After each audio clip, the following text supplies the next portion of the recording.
Hello students, welcome to John Academy. This is Shahul John. Today we will study about Political Science Code 317, which name is Major Political Theories, Chapter 4, which name is Major Political Theories, जो कि class 12th के लिए है. इसमें हमने important topics को complete करा है. हमारा फर्स्ट टॉपिक है meaning of liberalism and its features, यानी कि लिबरलिज्म के का मतलब बताना है और इसके फीचर्स कौन कौन से हैं. तो पहले हम जानेंगे कि लिबरलिज्म का मतलब क्या होता है. According to Coyner, liberalism begins and ends with the ideals of individual freedom, individual human rights and individual human happiness. तो कॉयनर के शब्दों में, कॉयनर के अकॉर्डिंग लिबरलिज्म जो होता है शुरू होता है, यानी कि लिबरलिज्म बिगिंस एंड एंड्स, यानी कि लिबरलिज्म शुरू होता है और ख़त्म होता है किससे? इंडिविजुअल फ्रीडम से, पर इंडिविजुअल ह्यूमन राइट्स पर एंड इंडिविजुअल ह्यूमन हैप्पीनेस पर. यानी कि लिबरलिज्म के अंदर किसी एक इंडिविजुअल की बात की जाती है. इसका मतलब यह है कि लिबरलिज्म सिर्फ इनके चारों ओर घूमता है, जैसे कि किसी व्यक्ति की इंडिविजुअल फ्रीडम, किसी के इंडिविजुअल ह्यूमन राइट्स. इंडिविजुअल का मतलब होता है किसी एक व्यक्ति से लगाया जाता है, एंड इंडिविजुअल ह्यूमन हैप्पीनेस, किसी एक व्यक्ति की खुशी से. यानी कि आपने जाना कि लिबरलिज्म का मतलब है कॉयनर के अकॉर्डिंग कि किससे शुरू होता है, किस पे ख़त्म होता है? किसी एक व्यक्ति की फ्रीडम से, किसी एक व्यक्ति के ह्यूमन राइट से, किसी एक व्यक्ति के इंडिविजुअल ह्यूमन हैप्पीनेस से, यानी कि खुशी से. ठीक है, तो लिबरलिज्म का मतलब पता चल गया आपको. इसके फीचर्स कौन कौन से हैं? फर्स्ट है, इसमें हम 6 फीचर्स को जानेंगे, क्योंकि एग्ज़ाम के पॉइंट ऑफ व्यू से 6 एग्ज़ाम में ही आते हैं. तो फर्स्ट है individual liberty. For the liberals, यानी कि लिबरल्स के लिए. लिबरल्स कौन होते हैं? जो लिबरलिज्म को मानते हैं. Liberty is the very essence of human personality. यानी कि लिबरल्स क्या मानते हैं, यानी कि जो लिबरलिज्म को मानते हैं वो क्या मानते हैं? लिबर्टी, यानी सॉरी, लिबरलिज्म किसके लिए है? Liberty is the essence of human personality. यानी कि अगर आप ह्यूमन लिबर्टी का पता लगाएं तो क्या है? वो एसेंस है ह्यूमन पर्सनैलिटी का, यानी कि एक महत्वपूर्ण या सार है ह्यूमन पर्सनैलिटी का, कि ये बहुत ज़रूरी है. यानी कि liberty is very essence of human personality, यानी कि लिबर्टी जो है वो बहुत ज़रूरी है किसके लिए? किसी व्यक्ति के लिए, ह्यूमन पर्सनैलिटी के लिए. It is a means to one's development. इसका मतलब है किसी एक के विकास से, यानी कि किसी एक के डेवलपमेंट से इसका पता लगाया जाता है. अगर किसी एक के डेवलपमेंट के बारे में या किसी एक के लिबर्टी के बारे में सोचा जाए तो वो क्या है? Individual liberty. नेक्स्ट है individual centred theory. Liberalism begins and and with individual. जैसा कि अभी मैंने बताया था आपको कि इंडिविजुअल किससे शुरू होता है, यानी कि लिबरलिज्म किस से शुरू होता है? कि शुरू होता है या एंड होता है किससे? इंडिविजुअल से. यानी कि लिबरलिज्म सिर्फ एक व्यक्ति की बात करता है, यानी हर एक व्यक्ति का विकास हो. ऐसा नहीं कि एक ही का विकास हो, बल्कि देश में रहने वाले, कंट्री में रहने वाले हर एक व्यक्ति का विकास हो. यानी कि liberalism begins and and with individual, यानी कि शुरू और ख़त्म भी किससे होता है? सिर्फ इंडिविजुअल से. इंडिविजुअल का मतलब आपको पता ही होगा, इसका मतलब होता है एक से. नेक्स्ट पॉइंट है कैपिटलिस्ट इकोनॉमी. तो लिबरलिज्म जो है एडवोकेट्स करता है, यानी कि उसकी वकालत करता है फ्री मार्केट इकोनॉमी की.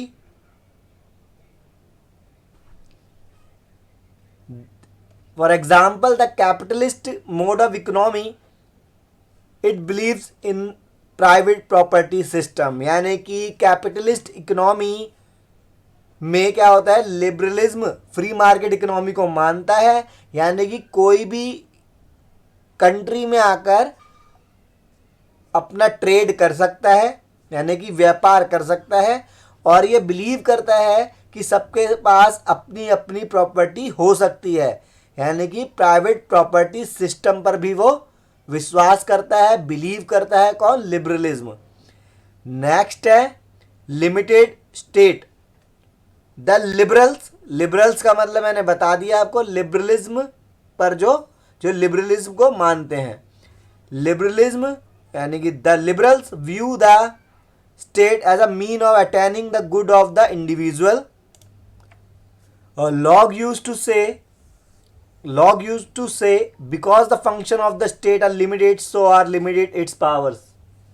तो लिबरल्स जो है वो ये मानता है कि जो स्टेट है वो व्यक्ति की, इंडिविजुअल की भलाई के लिए बना हुआ है। The liberals view the state as the means of attaining the good of the individual, यानी कि जो स्टेट है वो किस लिए बना हुआ है, इंडिविजुअल के भलाई करने के लिए बना हुआ है।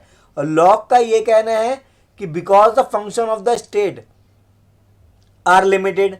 लॉक कहते हैं जब स्टेट के जो फंक्शंस हैं, कार्य हैं, वो लिमिटेड हैं,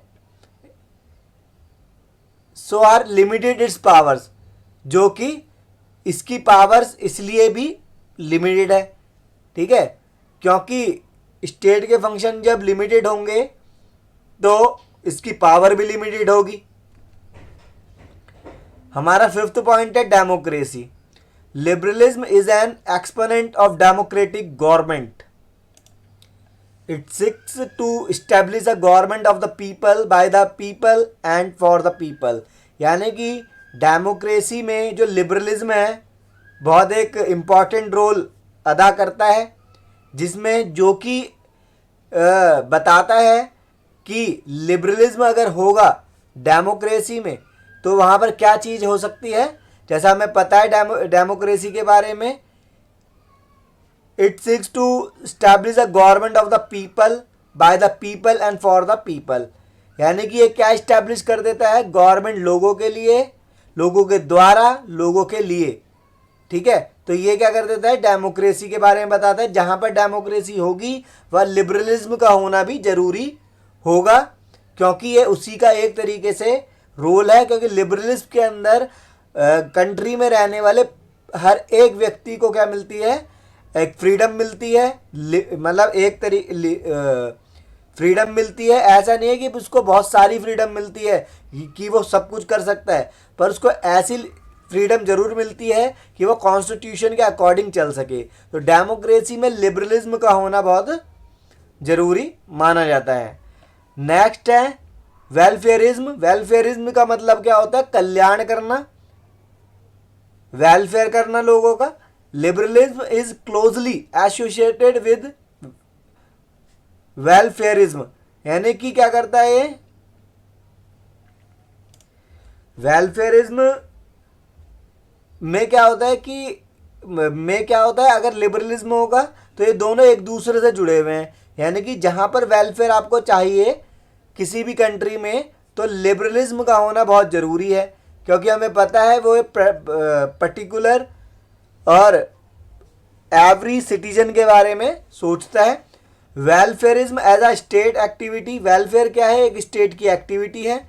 is the idea that state work for the welfare of the people.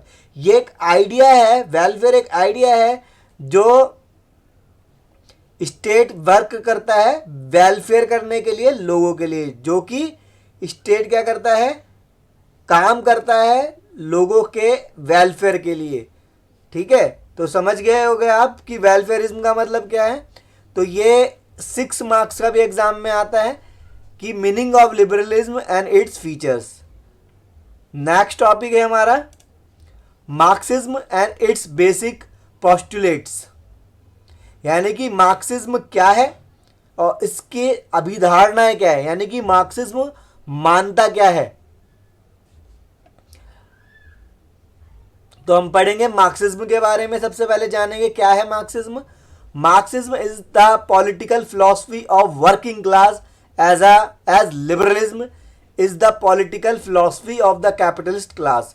It is a theory of social change. कह रहा है कि जो मार्क्सिज्म है वो एक पॉलिटिकल फिलॉसफी है किसकी, वर्किंग क्लास की। वर्किंग क्लास का मतलब जो दैनिक यानी कि डेली काम करते हैं, लिबरलिज्म के अंदर नौकरी करने जाते हैं, इज द पॉलिटिकल फिलॉसफी। ये क्या है, एक पॉलिटिकल फिलॉसफी है Marxism of the capitalist class. Capitalist class की क्या है, political philosophy. It's a theory of social change. यानी कि अगर हम मार्क्सिज्म को एक ही शब्दों में पढ़ें तो मार्क्सिज्म का मतलब क्या हो जाता है, सोशल चेंज से। मार्क्सिज्म क्या चाहता है कंट्री के अंदर, कि कंट्री के अंदर एक सोशल चेंज हो जाए। तो इसको जानने के लिए हमें आगे पढ़ना पड़ेगा कि इसके पोस्टुलेट्स क्या हैं। तो पोस्टुलेट्स यानी कि मार्क्सिज्म मानता क्या है, nothing happen in the world on its own. Marxism मानता है कि कुछ भी जो वर्ल्ड के अंदर हो रहा है अपने आप नहीं हो रहा है। Nothing happen in the world on its own, अपने आप नहीं होता है। There is always a cause effect relationship. इसके पीछे क्या है, कॉज इफेक्ट रिलेशनशिप है इन्वॉल्व विद सी अराउंड, जो हम चारों तरफ देखते हैं। यानी कि पहला पॉइंट मार्क्सिज्म इसमें क्या मानता है कि जो वर्ल्ड के अंदर कुछ भी हो रहा है वो अपने आप नहीं हो रहा है, बल्कि इसका कोई कारण है, रिलेशनशिप है, जो कि हम चारों तरफ अपने देखते हैं। The relations of production as the basis of society. जैसे कि रिलेशन होना प्रोडक्शन का as the basis of society, यानी कि सोसाइटी के अंदर किस चीज की डिमांड है, उसके लिए क्या प्रोडक्शन हो रहा है। तो ये एक रिलेशन हो गया कि सोसाइटी में क्या डिमांड है और कितना प्रोडक्शन किया जाना चाहिए। तो मार्क्सिज्म ये बताता है कि जो भी वर्ल्ड के अंदर हो रहा है उसके पीछे कोई ना कोई रीज़न होता ही है। जैसे कि अगर कंट्री के अंदर वीट की डिमांड करे कोई, पूरे देश के अंदर हमारे गेहूं की डिमांड करने लग जाए, तो हमारी इकोनॉमी में क्या होगा, लोगों की डिमांड को पूरी करने के लिए क्या करा जाएगा, गेहूं का यानी कि वीट का प्रोडक्शन किया जाएगा। ठीक है, इसलिए जो भी वर्ल्ड में हो रहा है खुद नहीं हो रहा, बल्कि इसके पीछे एक कारण होता है। सेकंड चीज क्या मानता है Marxism, the real development is always the material development. Marxism मानता है जो रियल डेवलपमेंट है किसी भी कंट्री में वो हमेशा मैटीरियल डेवलपमेंट पर के द्वारा होती है। जैसे कि इकोनॉमिक डेवलपमेंट, जैसे कि अगर किसी व्यक्ति को, किसी इंडिविजुअल्स को काम मिल रहा है, वो काम कर रहा है कोई जिससे अर्निंग हो रही है, तो क्या है, वो एक रियल डेवलपमेंट है। तो कह रहा था real development is always the material development. अगर रियल डेवलपमेंट देखनी है तो मैटीरियल डेवलपमेंट होनी चाहिए, लाइक इकोनॉमिक डेवलपमेंट। नेक्स्ट है मैटीरियल, इसमें मैटीरियल बोला गया इकोनॉमिक को। The material factor is the dominant factor in both individual life and social life. वो कह रहा है, मार्क्सिज्म क्या कहता है कि जो मैटीरियल है, मैटीरियल फैक्टर है, इज द डोमिनेंट फैक्टर, एक डोमिनेंट फैक्टर है किसमें, इंडिविजुअल लाइफ में, सोशल लाइफ में। यानी कि चाहे वो इंडिविजुअल लाइफ हो या सोशल लाइफ हो, इकोनॉमिक या मैटीरियल फैक्टर के बिना हो ही नहीं सकती है। यानी कि इकोनॉमिक फैक्टर जो है डोमिनेंट करता है, यानी कि इंडिविजुअल को भी कमाना पड़ेगा और सोशल लाइफ में भी, चाहे वो कोई भी हो, उसको अर्निंग करनी ही पड़ती है। इसलिए डोमिनेंट करता है मैटीरियल फैक्टर या इकोनॉमिक फैक्टर इंडिविजुअल लाइफ में या सोशल लाइफ में। फोर्थ पॉइंट है मार्क्सिज्म इसमें क्या मानते हैं, मार्क्स हैड सेड, मार्क्स ने कह चुके हैं Marx, human beings are born in history but they make history. Marx का मानना है कि human beings are born in history, की ह्यूमन बींग्स जो है हिस्ट्री में पैदा हुए, यानी कि पास्ट में पैदा तो हुए हैं, पर वो क्या कर सकते हैं, बट दे मेक हिस्ट्री, पर वो हिस्ट्री भी बना सकते हैं। जो भी व्यक्ति पैदा होता है वो कुछ समय, जब वो पैदा होता है उससे कुछ समय बाद तो वो ऐसा कहा जा सकता है कि वो पास्ट में पैदा हुआ या हिस्ट्री में पैदा हुआ। तो वो कह रहे हैं कि ह्यूमन बींग्स हिस्ट्री में तो पैदा हुआ है पर वह हिस्ट्री बना भी सकता है। फिफ्थ पॉइंट में मार्क्सिज्म क्या मानते हैं?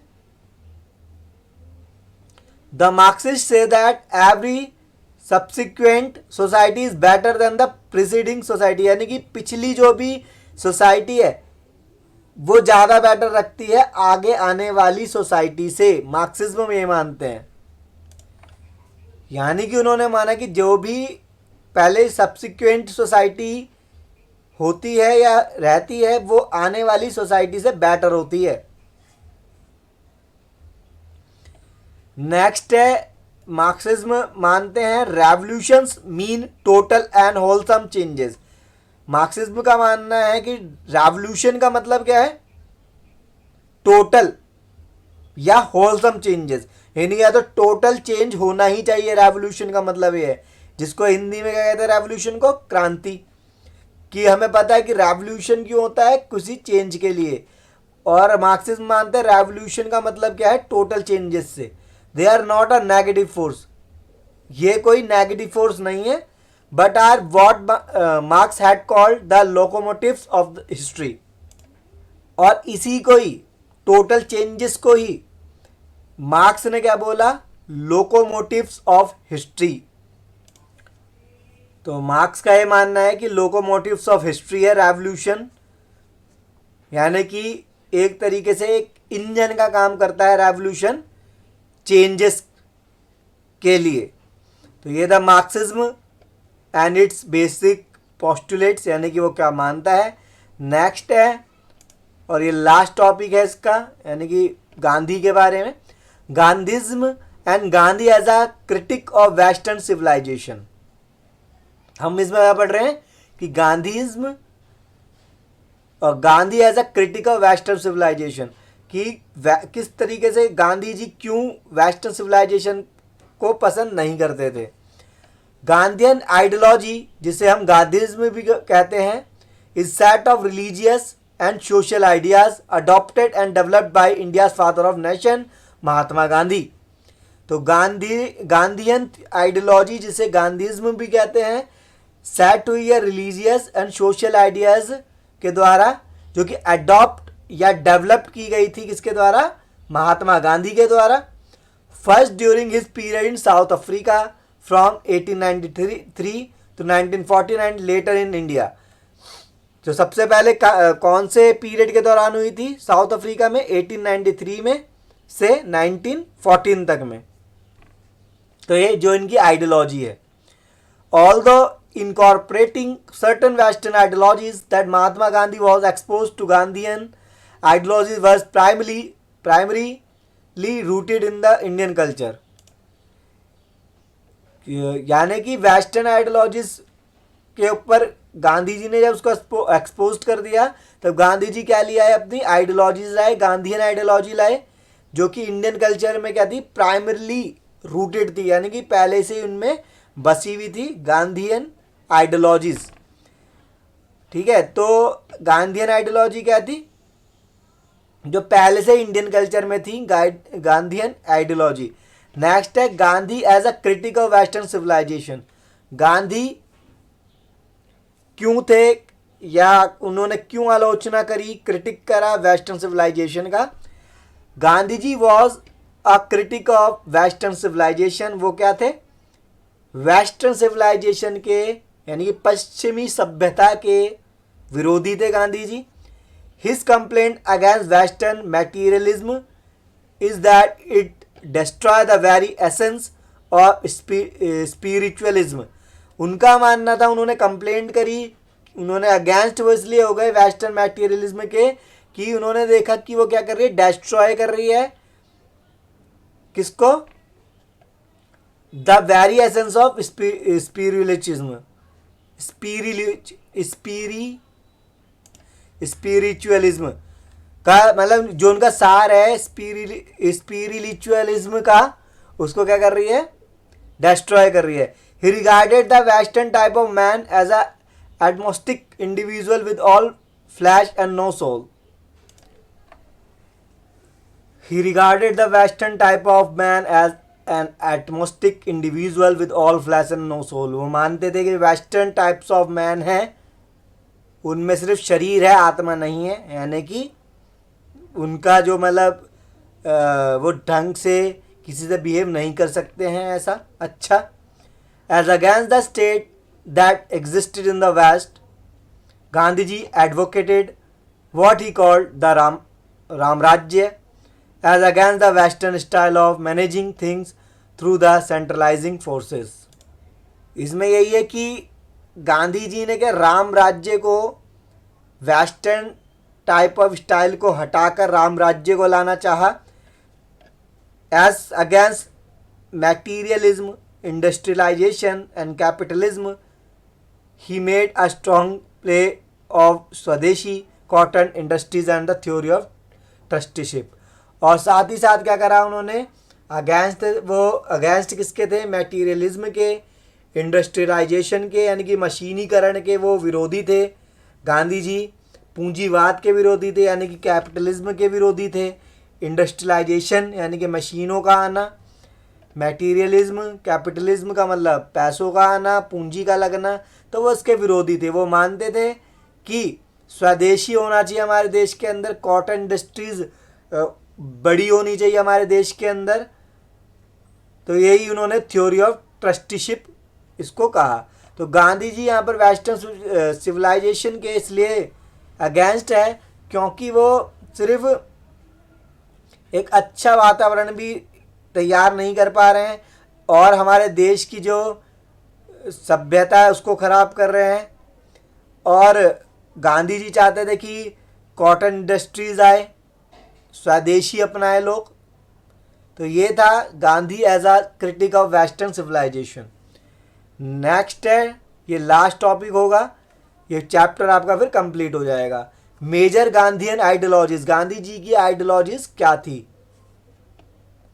ट्रस्ट एंड नॉन वायलेंस, वो चाहते थे कि व्यक्ति सच बोले, ये तो आपने सुना ही होगा, कहीं ना कहीं पढ़ा होगा, और नॉन वायलेंस हो यानी कि अहिंसा पर बल दे, यानी कि किसी से झगड़ा ना करें। They are the twin pillar of Gandhian thought of Mahatma Gandhi. Trust translated into words and deeds, for him the ultimate truth was God and morality.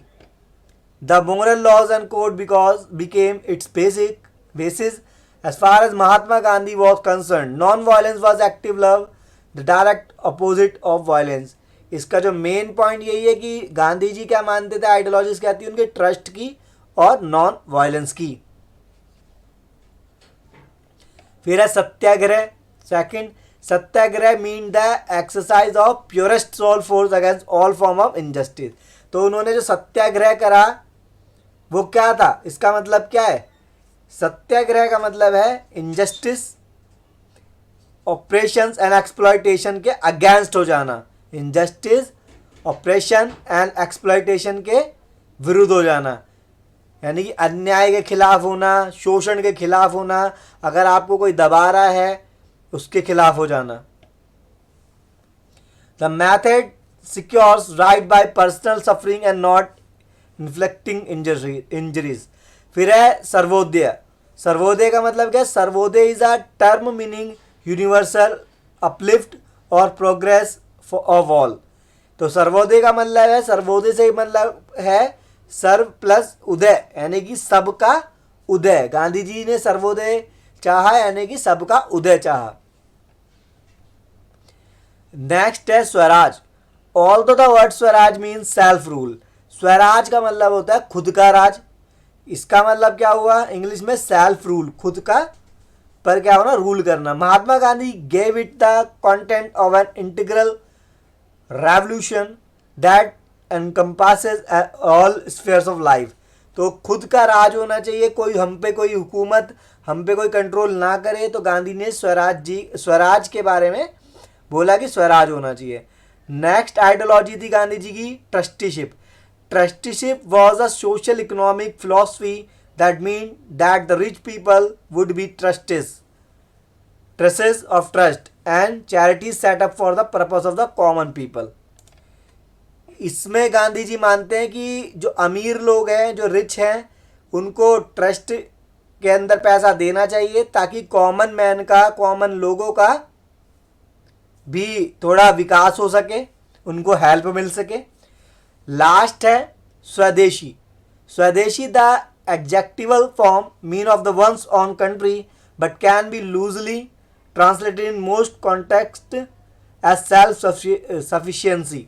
तो स्वदेशी का मतलब होता है, इससे भी और भी लिख सकते हो आप कि स्वदेशी का मतलब है कि खुद मतलब देसी चीज़ों को अपनाना, अपने देश की बनी हुई चीज़ों को अपनाना, अपने देश की बनी हुई चीज़ों को खाना। तो ये थी गांधी जी की 6 आइडियोलॉजीज। हमारा ये चैप्टर यहीं कंप्लीट होता है, ये फुल चैप्टर था। अगर आप चाहते हैं और चैप्टर्स आपको मिले वीडियो के तौर पे तो इस वीडियो को लाइक शेयर करना ना भूलें।